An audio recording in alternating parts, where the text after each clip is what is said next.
Learning to feel anxiety itself without labeling, it's going to get you a lot of places in your OCD recovery. Because I think at the root, at least in my experience, I obsess about making OCD worse.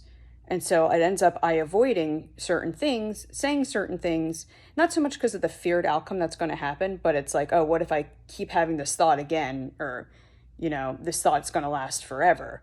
But it actually comes down to not even what it's threatening you about, but if you can look underneath and if you can get if you can condition yourself to just sit with general discomfort in your body without the stories that the lies that the OCD is telling you, if you can learn to make that as much of a comfortable feeling for you to experience as happiness, as joy, then your avoidance is going to go down because you're not going to have anything to fear because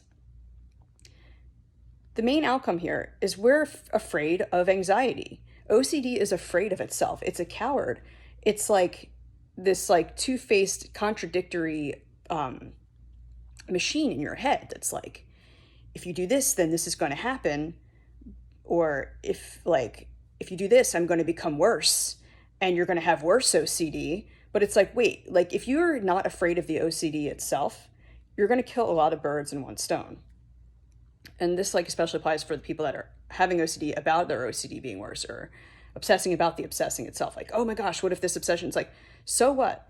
If you can get at the root of the matter, that all your obsessions are irrational and you're afraid of, not the feared outcome, but the fear itself of having the OCD. If you can generalize it and be like, oh, well, like, it doesn't matter what I do, like, OCD can obsess about anything at once. If you can give it the power to obsess about what it wants, and I don't, maybe not power, but like the permission to make stories and fear its own self because it's stupid, it's actually a fool, then you might find that, it can do whatever it wants. You don't have to control it, but it's like in learning that I can feel anxious or I can feel discomfort in my body and I don't need to avoid this. Because I think that's what it comes down to.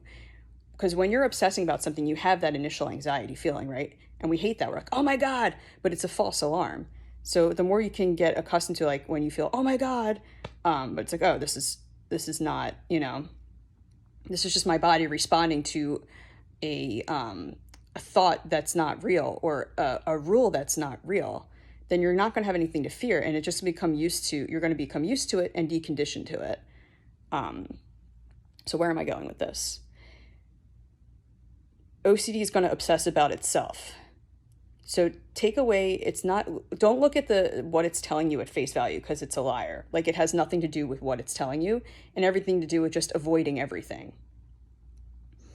But it's like based on a feared outcome that doesn't exist.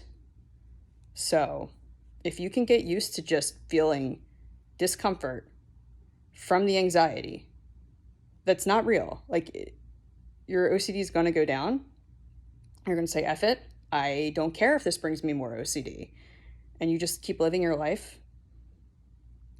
It's going to be less about avoiding and being like a Pac-Man stuck in a corner, like eating like, like those pebbles that's just like out there. And it's like, but it's like hitting against, that wall.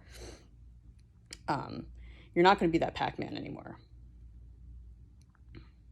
I went on a tangent sort of, but I think you get the general idea. So don't worry so much about making your OCD worse because there's nothing to be afraid of. It's OCD fearing itself. So let it battle itself on its own. Let it do its own thing. You keep doing you. And I think that's it for now. I'll talk to you soon.